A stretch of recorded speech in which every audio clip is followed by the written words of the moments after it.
and I'll introduce you to Shera Chok, Dr. Shera Chok. So Shera is the lady behind the Shuri Network. She's also a GP in London, and she will be joined by Dr. Ijoma Azodu after a few months of updating us on the Shuri Network. So over to you, Shera. Thank you. Thank you so much, Lou, and welcome everyone today too. I do have to say that there is a whole team behind the Shuri Network. It's not just me. We have a fantastic steering group. So my name is Shera. I'm a GP in Tower Hamlets. I am the co-chair of the Shuri Network, and I'm also a national advisor on system transformation for NHS England. Now, yesterday's conference was absolutely brilliant and really thought-provoking. And something that Lord Victor Adebowale said yesterday has really stuck with me. And he said, I haven't met a leader who hasn't had somebody else put their arm around their shoulder and say to them, I think you're good. And at the Shuri Network, we want to multiply that arm around the shoulder or that hug 700 times for our 700 members, because we think you're good. We want you to succeed in your careers in informatics and digital health, and we're going to try our best to help you succeed. So the idea for the Shuri Network, Aisha mentioned this yesterday, but not all of you will have been able to join us, came to me a few years ago when I was the CCIO at Derbyshire Community Health Services. And I went to the Digital Health Summer School in 2018, and that's a really good conference, attended by about 500 of the most senior NHS informatics leaders. And I looked around the hall on the first morning, and I could only see about 3 or 4 women who were brown or black or from an ethnic minority.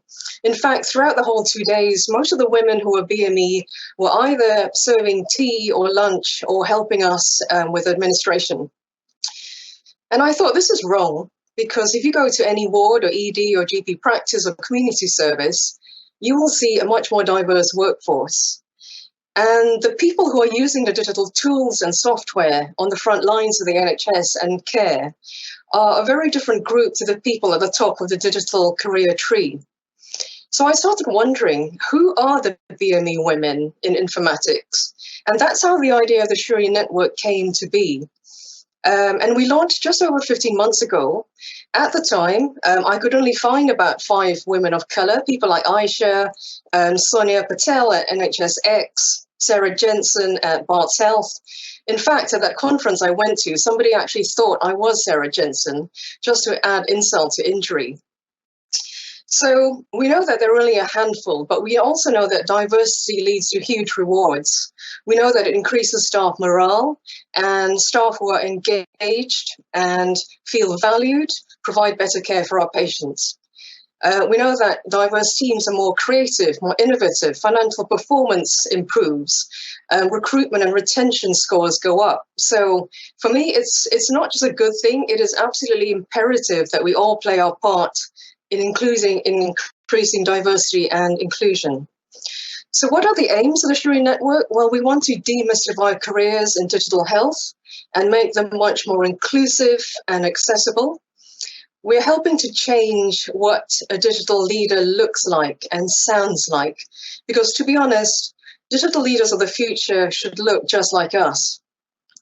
We're challenging the system to do better, so we're working with our partners in Health Education England, NHS England, NHSX, AHSNs, and the private sector to seize this opportunity to reduce discrimination and to build a much more inclusive digital leadership pipeline.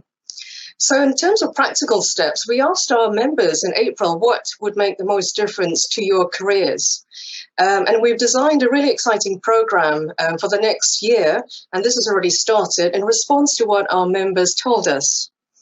So firstly, we have a Shuri Fellowship, and that includes bursaries to help your professional development. The first wave of our bursaries has just closed, and that was for membership of the Faculty of Clinical Informatics. But the good news is that we're going to expand our bursary program next year. So do join us through our website, because you'll get the latest updates on our bursaries and our fellowship program. The second thing that we're currently working on, and we're really excited about this, is our shadowing program. And that's to give BME women the opportunity to gain a window into your world as a digital leader. So we've had about 40 offers of support from allies who are very senior leaders. They are CIOs, CCIOs, they are chief executives of organizations, they are heads of informatics, people who work for the ONS, people who work from across the public sector. And we're particularly keen to hear from allies who are willing to offer shadowing opportunities, who are also BME, because it's really important that we have successful BME role models come forward to help other people to get their first steps on the ladder. The third thing that we're doing, and this is absolutely brilliant, is collaborating with partners such as AHSNs and other partners like the Health Foundation to run a series of educational and inspirational webinars, because that's what our members said they wanted. So this is an example of what we're doing already. We had our first webinar with the Health Foundation 2 weeks ago, where we heard from Sarah Jensen from Barts Health about the work she was doing at the Nightingale. We also heard from Evelyn Asante Mensah, who is one of a handful of BME chairs of NHS trusts, about the work she's doing in the Northwest. We also are partnering with Hunter Healthcare, which is a leading national recruitment agency, because our members said they wanted practical career advice. How do I improve my visibility as a BME woman? How do I improve my chances of getting shortlisted and an interview? What are the digital trends coming through in the jobs market? And how do I position myself to succeed? And with the rising demand for staff with digital skills and expertise, how do I align what I do to actually meet that rising demand? And we're also working with schools and universities. We're delighted to appoint our first student ambassador, because we want to support women from all stages of your career, right from when you're a student all the way up to being a board or exec director. We know that it's tough, because we've been there. We know that the journey doesn't get any easier the more senior you get.